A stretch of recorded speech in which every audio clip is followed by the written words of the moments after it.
مساء الخير عليكم يا حبايبي يا أمارات. النهاردة في طبخة نعناع جايبالكوا وصفة جديدة ألماني من شانل على اليوتيوب اسمها فريشي غيتزبتي، بيسموها كيكة أرنبيط. مش عارفة ايه اللي جاب الحلو للحادق، بس أنا هسميها خليها مفاجأة.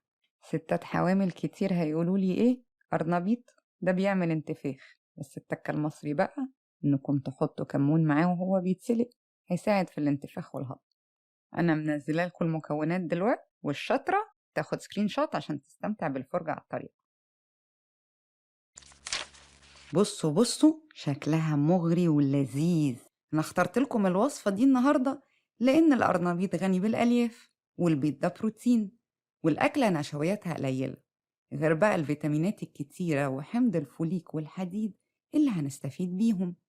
يعني غذاء ليكوا وللبيبي ومن غير ما نخاف على وزننا.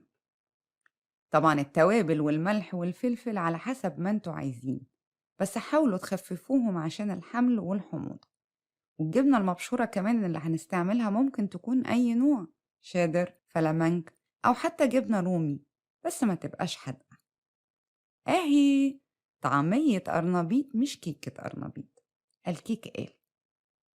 ياريت ندهن الطعمية باستخدام الفرشة أو رشاش زيت عشان نقلل من كمية الزيت اللي بنستخدمه. الوصفة دي زي ما هي كده عملت 12 قرص، والقرص الواحد فيه أقل من 150 كالوري.